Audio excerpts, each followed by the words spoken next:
तारिक कियानी जो हैं वो हमारे हमरा हैं, हमारे साथ हैं। हल्का NA-58 गुजर खान की मशहूर सियासी शख्सियत हैं राजा तारिक कियानी। उनसे हम बात करते हैं इलाके की सियासी सूरत हाल के हवाले से। अच्छा कियानी साहब, मुझे ये बताइएगा कि बैसियत सियासी कारकुन, क्योंकि आपने यहाँ इस हल्के में इलेक्शन भी लड़े और ख़ासी गहरी नज़र है आपकी मुख्तलिफ तीनों सियासी जमातों की कंपेन के ऊपर भी, एक गैर जानिबदार सियासी कारकुन के तौर पर आप क्या देखते हैं कि तीनों पोलिटिकल पार्टीज़ की जो कंपेन है वो इस वक्त किस जगह पे और किस सियासी जमात को बेहतर गर्दानते हैं अपनी कंपेन में? मैं समझता हूँ कि यहाँ PTI को एक एज हासिल है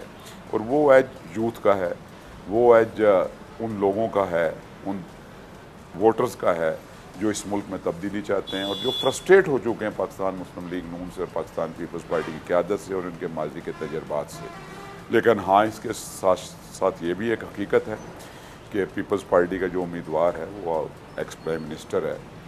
काफ़ी अरसे से सियासत के अंदर है, 7-8 इलेक्शन वो लड़ चुके हैं। इसी तरह मुस्लिम लीग नून ने भी जिस शख्स को टिकट दिया है जावेद इखलास साहब, उसका कैरियर परवेज़ अशरफ से भी ज़्यादा देरीना 79 से वो मुसलसल लोकल पॉलिटिक्स, डिस्ट्रिक्ट पॉलिटिक्स के अंदर और प्रोविंशियल पॉलिटिक्स के अंदर, कौमी असम्बली के अंदर मुतअद्दिद इलेक्शन लड़े और शायद एक आध के बजाय सारे इलेक्शन वो जीते। इसलिए उनका तजर्बा जो है, उनका गठजोड़ जो है वो शायद हमारी उम्मीदवार से शायद ज़्यादा तजर्बाकार है, क्योंकि हमारा उम्मीदवार तहसील नाज़म तो रहे, एक बाकिरदार आदमी है,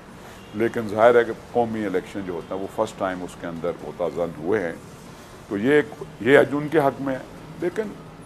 जमहूरियत, सियासत और अवाम की ताकत का जो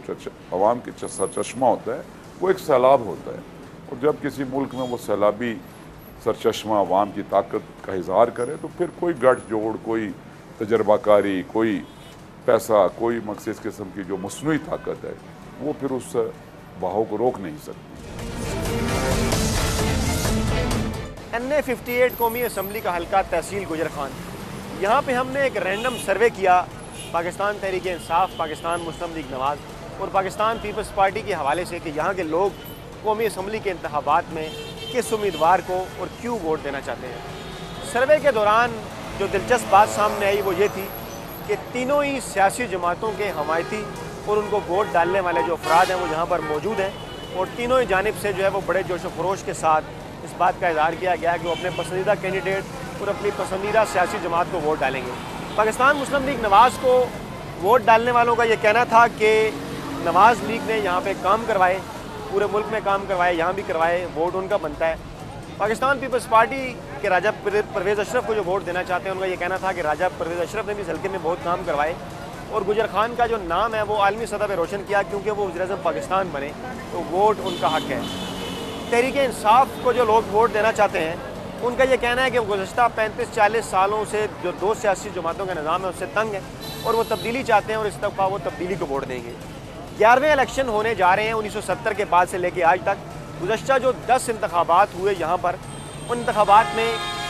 4 मरतबा पाकिस्तान पीपल्स पार्टी के उम्मीदवारों ने कामयाबी हासिल की,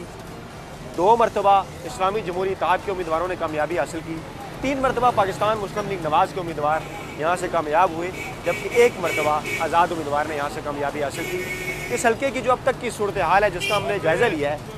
लोग यहाँ के इलेक्शन को बड़ी दिलचस्पी से देख रहे हैं और लोगों के साथ साथ जो मुबसरीन हैं और रावलपिंडी इस्लामाबाद के अंदर जो इलेक्शन में हिस्सा लेने वाले लोग हैं, सभी उनकी नज़रें इस हल्के पे इसलिए भी हैं क्योंकि यहाँ से पाकिस्तान के साबिक़ वज़ीर-ए-आज़म राजा परवेज़ अशरफ इस हल्के से इलेक्शन लड़ रहे हैं। उनके मुकाबले में पाकिस्तान मुस्लिम लीग नवाज़ के राजा जावेद इखलास हैं, और जबकि इन दोनों का मुकाबला पाकिस्तान तहरीक इंसाफ के चौधरी अजीम से है। लोगों से हमने यहाँ के मसाइल पूछे, कौन से मसाइल हल नहीं हुए, कौन से मसाइल की बुनियाद पर वो वोट देना चाहते हैं। लोगों ने मिले जुले रद्द-ए-अमल का इज़हार किया। ताहम एक बात ज़रूर जो है वो सामने आई कि इस हल्के में NA-58 में गुजर खान में इस मरतबा कौमी असम्बली का इलेक्शन जो है वो खासा दिलचस्प सूरत हाल इख्तियार कर गया है और लोग तरक्याती कामों के साथ साथ सियासी जमात का जो फ़लसफ़ा है उसको भी मद्देनज़र रखकर जो है वो वोट देंगे। अब देखना यह है कि 25 जुलाई को जब बैलेट बॉक्स खुलेंगे तो अवाम का नतीजा, लोगों की जो राय है वो किसके हक़ में निकलेगी।